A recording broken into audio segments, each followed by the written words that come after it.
The broadcast is now starting. All attendees are in listen-only mode. Well, hi everybody. Welcome to this very short session here on Friday. It's been an interesting year, hasn't it? And I guess we're all looking forward to the end of this year and hopefully a much better year next year. And I'm wishing you the very best for next year early on, because I'm certainly hoping it's going to be a better year this year as well. Thank you for joining me. I'm going to take questions if they come up, and if there are questions that come up, then you can just go to the question box over on the right-hand side and just type in your question the moment you think of a question. Don't leave it till the end, because we've only got 30 minutes together, and I'll respond to it as soon as I see it, and I'm the only one that gets to see the question, so just let you know that. So this is an interesting topic because all of us want a team that's continuously learning, because obviously if a team's not continuously learning, then it's likely to go backwards, because everything's sort of moving at 100 miles an hour. So we certainly want teams to continue to learn. So what I wanted to do here is share with you a bit of a framework that I think you might find interesting. And it's a framework that you can use for your team and its own development. And it comes from my latest book, Winning Teams, which it'll be published next year. So you're sort of getting an inside running basically on the book. And if you'd like to purchase the book, that's the pre-order of the copy, then I'll give you some details about that at the end of the presentation. All right, so let's launch into it. We're going to look at basically three things in this short session. We're going to look at the 8 characteristics of high-performing teams. And I put this together as a model in my book. And one of the characteristics, as you could probably imagine, is continuous learning in teams. We'll look at a case study and consider a case and consider how it might be dealt with in terms of learning. And at the end, I want to share with you my learning and development model, which is unique. It's one that I put together for the book. So you get the inside running on all of this. But as I say, if you've got questions, go to the question box and type them in. Happy to receive questions. All right, so let's get underway. Now, this is the model that you'll see on your screen right now. Here we go. There it is. So this is the model. As you can see around the outside, there are 8 characteristics, and these are the 8 characteristics of high-performing teams. So just going clockwise, you've got building trust. You've got share, and if you said to me, what are the key features of high-performing teams? Trust has got to be right up there as one of the highest. The second one there is, of course, shared leadership. That's about utilising the resources in the team and not just the leader making all the decisions. Moving around clockwise, we've got being agile. Well, obviously, teams that are high-performing are able to manoeuvre quickly in a marketplace that's rapidly changing, in a VUCA environment, we might call it. Now, those 3 characteristics you can see are in yellow, and they all relate to a concept called buffering, which buffering is about preventing the outside influences of the team to impact on the team. Anytime a team is formed, there are always external distractions trying to almost sabotage the team's resources. And part of being a good team leader is to buffer those distractions and those interferences, and those 3 characteristics help with that. I won't go into great detail about that, but of course you can read more about that in my book. Now, we've got 2 characteristics around the concept of bridging. One is creating purpose. It's a really, really important characteristic, because we're being bombarded left, right, and centre by all sorts of distractions, and ultimately staying on track is critically important. So creating a purpose of the team is very important. Why are we here? What is the purpose of our team? All your team members need to be able to answer that confidently, and I guess with some consistency as well. And managing stakeholders is critically important, because a team is not functioning as an island. It's obviously dealing with a range of external stakeholders, end users, customers, could be anything. They could be internal to the organisation or external. So all of those things are critically important as well. Then, so those 2 are part of what we call bridging. Now, bridging is the opposite of buffering. That's reaching out to the resources that we need external to the team environment so that we can help the team become more effective in what they do. Then we've got 3 in the green there. The first one is improving systems.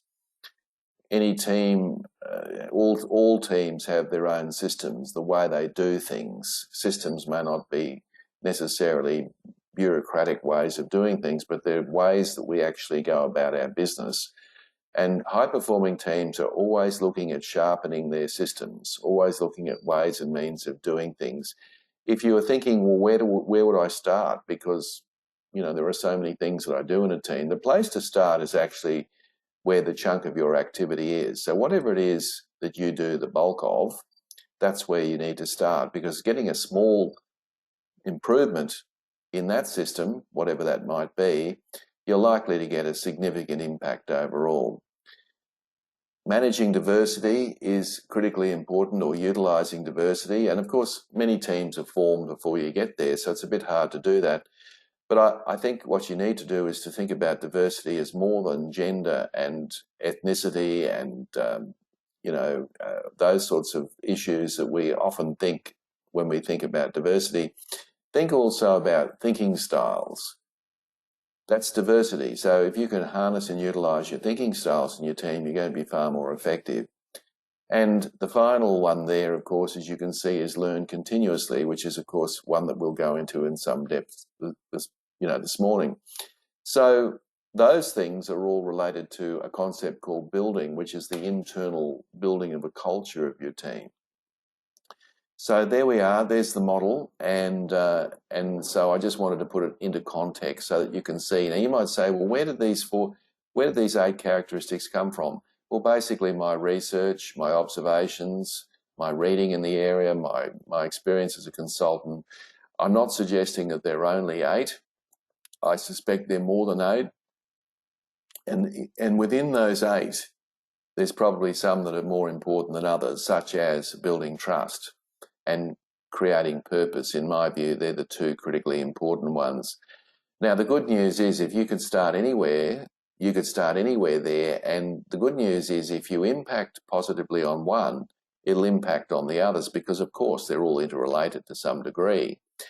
Likewise, the bad news is if one is not working particularly well for you, it's going to impact negatively on the others. So there's the good and bad news for you. All right, now let's have a look at this case study that I mentioned earlier. So we're going to talk about Marissa's dilemma. So Marissa has a situation in her team which is not unfamiliar with many of you, I'm sure. Marissa, one of 4 of Marissa's teams is underperforming. So she's got quantitative data or qualitative data. She notices that she's got 4 teams. There are approximately 6 in each team, but one of those teams is underperforming. And she's a little puzzled about that because she's not sitting there every day watching the team, but she's not sure how to deal with it. But one thing she is sure of, she believes it's about learning and development. It's about improving the learning and development of the team to give them a chance to improve their performance. But within that, she's asking herself a couple of questions. One of the questions she asks is, she ponders whether the array of learning and development options available. So what can I do? How can I deal with this?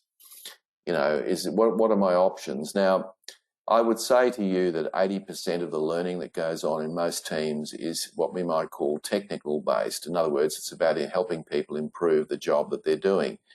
Now, there's a good reason for that, and that is because you get a quick return on investment, because when someone's gone away and learned some job skills, when they come back into the team, it'll be fairly apparent whether they can apply those or not. So that's why 80% of L&D expenditure is on what we might call technical training. Now, that's one option open to Marissa, of course. So one of the questions she might ask herself is the poor performance a result of substandard technical knowledge, which of course would require technical training? Now, that might well be the case. So it may well be that people in that team may be new to the team. They may not have had the necessary requisite training to do the job, to answer the questions that might be posed, and so one of her possible ways forward is to build up the technical capacity of the team. But it's not the only way to do this, and this is the key point I want to make in this session this morning, is that this is not the only way that we can improve performance. It's certainly a way that most people would consider, and it still should be considered, but it's not the only way. Perhaps another way, or another question that Marissa can ask is, could the problem be non-technical, such as weak teamwork? So she's wondering whether or not it's the interrelationships between the team members, and that could well be the problem. Now, that's not technically based. And because of that, it may well be teamwork. In other words, people in that team may not be working cooperatively with other people in the team. And obviously, if people aren't passing on information and communication's poor, it's going to result in poor productivity at the end. So that's definitely a possibility. But the fact that she's asked the question opens up the possibility that that may well be the answer. Now, there's a third question that Marissa can ask, and she should ask, and that is, could the inferior performance be the inability to solve some of the challenges bombarded by the team when they're dealing with the customer? So could, in other words, could the learning be around problem solving? So could it be about some of the day-to-day interactions this team has with customers, and the fact that this team are not very well equipped at dealing with some of these dilemmas and problems that are put forth? So you can see by asking three key questions, Marissa's in a far better position to be able to assess the underperformance from different perspectives or dimensions, and that's precisely what I suggest you do as well. All of those three questions are valid. All of them may be applicable. Not all of them may be the answer, but all of them are certainly worth asking the question. So what I want to do now is just share with you the model that I've come up with in the book. So if you consider team learning over here, so team learning, you could argue, is comprised of two broad dimensions. One dimension is non-technical and the other dimension is technical. And as I said earlier, 80% of most of the learning and development initiatives in teams is technical, and 20% is non-technical. Now, I'm not suggesting that we need to swap that around. I'm just simply saying that I think we need to get a more even spread of learning and development options in teams. So if we just follow through on the technical, you can see there that it's very much job-centered. So the technical aspect is job-centered. So it's very much around how can I do my job? What it's specific to the technical requirements of the job. So obviously, if it's an accountant, it's got something to do with accounting. Or if it's, something to do with landscape gardening, it's got something to do with landscape gardening. So we could certainly consider that and should consider it, and it is very highly considered in teams. Now, the non-technical, we've split up into two. So we've got person-centered and problem-centered. So we've got job-centered, person-centered, and problem-centered. Sorry, there's a typo there with spelling. I've either got to stick with the American or stick with the English. But anyway, you've got the idea. So we've basically come up with three different perspectives on learning and development. One is person-centered. That is a way of putting that is what we might call personal development. So by developing the person, this is the implication, by developing the person, we can in fact develop their performance indirectly. For example, if we train somebody up in time management, it may help them to organise their priorities more effectively in the team, but it's a personal development type approach. Now, over the last 30 years, this has become very popular. Not as popular as technical training or job-centered training, but it's certainly gained a lot of prominence over the last 30 years, and for good reason, because we know that person-centered training actually indirectly impacts on job performance. Now, the other one is the one that I scratch my head because very little problem-centered learning goes on. So problem-centered learning is looking at a problem and picking it to bits and working out a better, faster, easier, safer way of doing it. And we don't do enough of this in teams. And yet it's such an easy thing to do. And I'll explain how we do that in a moment. So this person-centered is the one that's being sadly neglected. And we all know this because when we go and ask for something, say we make a phone call to a company or, a government department, or it doesn't really matter, or not-for-profits, often what we get is some sort of scripted answer. We don't, so we might be asking for something that's a little bit different or out of the ordinary. And of course, the person's sort of rummaging around looking for the technical manual on how to answer that question. But the trouble is, the question's not in the technical manual. So we don't train people to think for themselves. We want people to use a paint by numbers approach and follow things. And of course, that's not realistic because the world is full of complexity.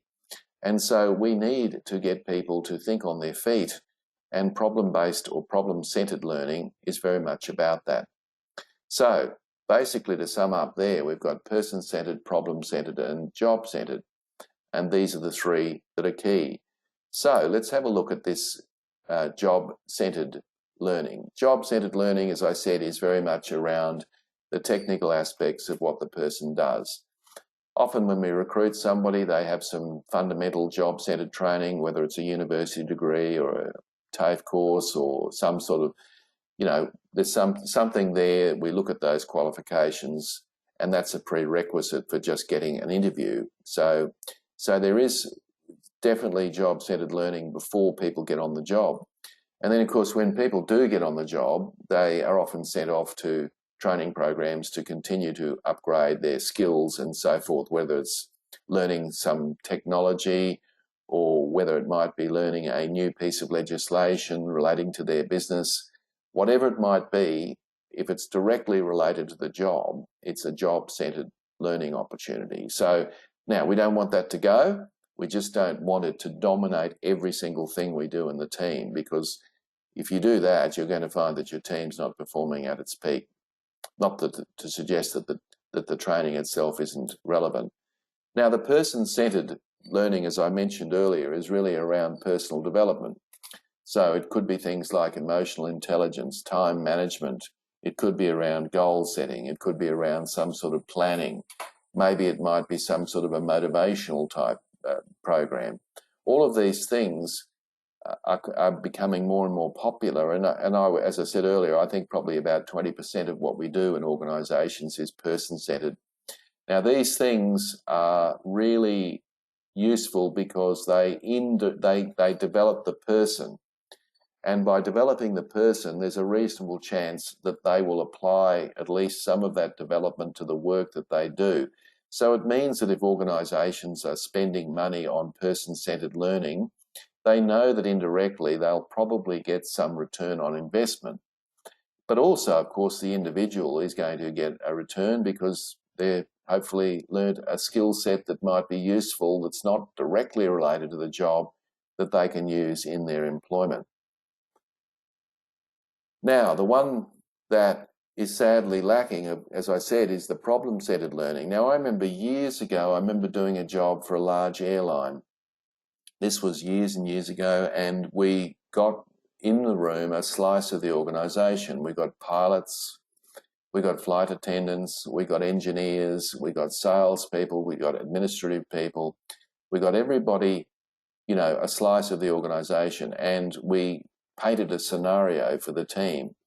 We basically said to this team, look, the plane is grounded for some reason. What happens? How do we go about our business? So what I did is facilitate a discussion around this problem that was facing an airline, a typical problem, and who said what and whose responsibility it was to do what. And this was really useful because it gave each person who had a functional responsibility in the room a chance to think a little bit more deeply about what they needed to do. So, for example, the flight attendants, the captain would say, well, there needs to be an announcement made. And then the flight attendant would say in return, well, you're the one that's got all the clout up the front of the plane. That should be a job for the pilot, not the flight attendant. So we had this conversation going on around who did what. And it was very, very insightful and useful for everybody in the room. It gave them a real chance to look at their own practice and how they do things. And in that sense, everyone walked out of the room a little clearer about how they might deal with this problem that's likely to happen again, and still does happen regardless of how good our airlines are. There are always going to be delays. There's always going to be mechanical issues. So what you can do in your workplace is you can look at a scenario. So, something might have gone wrong, or maybe something's gone right. And instead of having a meeting where you're just simply getting reports coming back from the team members, why not shorten the reports and spend 20 to 25 minutes talking about a critical incident that affected everybody in the team? Now, this isn't an opportunity for you to sit there and point fingers of blame, or for anybody else for that matter, and you need to set some ground rules around that. But then to say to the team, well, look, let's talk about this, and let's talk about perhaps what happened, what we can do about it, and how we can take some lessons out of it and learn something for our team in the future. And to start to pick at the bones of that problem and come up with some real understanding. Now, it staggers me how few times that happens, and in my opinion, with teams and team leaders, and it should be happening a lot more. So one of the techniques that you can use for this, which is extremely powerful, is what the military would call an after-action review. Now, an after-action review, it does come from the military, and the corporate world's been a bit slow to take it on board, but ultimately what it means is that it's like a fancy name for a debrief. It ultimately means that we can look at a situation after the event and we ask ourselves 3 key questions. And these 3 key questions can guide and inform the discussion. And you'll be surprised at how incredibly powerful this exercise is if you're not already using it. Now, I know some organisations have this in their quality assurance type packages, but in many cases, it's a bit of a tick and flick type thing. We've done our after-action review, tick, we're done. And nothing really comes out of it that's helpful. So the first question you ask after any sort of incident you want to talk about is what went well. Now, even if it was an absolute disaster, something probably went well. And the point that you need to do is to talk about those things. So what happens is we're creating an upward spiral of positivity, now not a downward spiral of negativity. So we always start with what went well. Now, you might find that this is like pulling teeth sometimes, because people are very attuned to tell you what's not going well. But I think it's important to persevere and give people a chance to talk about what went well, because there must have been, even an absolute disaster, something in that must have gone well for the team. Then, of course, you turn to the second question, which is what didn't go well. Now, what didn't go well, and you won't, regardless of even if it was a perfectly executed project, there will always be things that didn't go well or could have gone better. So we discuss those things. It's a good idea to record those things. And then the third key question you can ask is, what will we do differently next time? In other words, what have we learned from this discussion that we've had about what went well and what didn't go well, and what can we learn about this for the next occasion? Now, you'll find that works extremely well if you haven't used it. So give it a shot. It's certainly problem-based learning or problem-centered learning, and it's certainly a good way. It doesn't cost you anything except the time to do it. You don't have to send people off to special programs. You can do that very much in a meeting that you might normally schedule anyway. All right, so just to sum up, we've got here a job-centered, person-centered, and a problem-centered approach. Now, what I suggest you think about, and whether you do your budgets at the end of the year, maybe you've already done them, or maybe they're mid-year, whatever that case may be, what I strongly recommend you do is you look at your budget and allocate a third of your budget to job-centered training, a third of your budget to person-centered training, and a third of your budget to problem-centered training. Now, it doesn't have to be exactly 1/3, 1/3, 1/3, the point I'm trying to make is that if you're trying to maximize the performance of your team, the idea is to have all three of those things working for you. Each of them have got their unique strength. For example, job-centered training, the strength is it's very practical because it's related to the job. Person-centered is it develops the person, and that's a good thing because good people often make good employees. And problem-centered learning means that people can learn from each other in a discussion type format. So they're all useful. And so the key message I want to leave you with is to use all three, to budget for all three, and to make sure those things happen.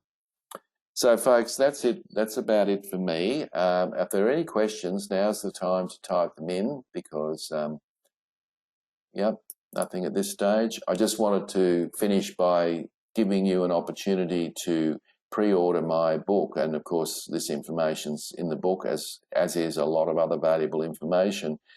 And if you pre-order it, I'm going to give you a discount of $30 plus postage and give you something as an incentive, and that is a free online course on building highly effective teams, and I would value that at $675. And all you need to do is to send me an email by the close of business today, and I will make sure that you get the you'll be able to pay online, or you'll be able to be invoiced, whatever works for you.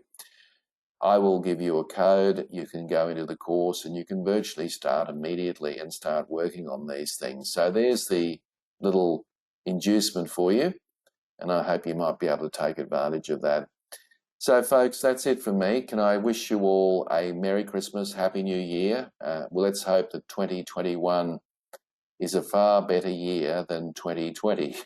I think all of us are looking forward to the end of this year, as I said at the outset, and hopefully next year brings us lots of prosperity in the broadest sense of the word.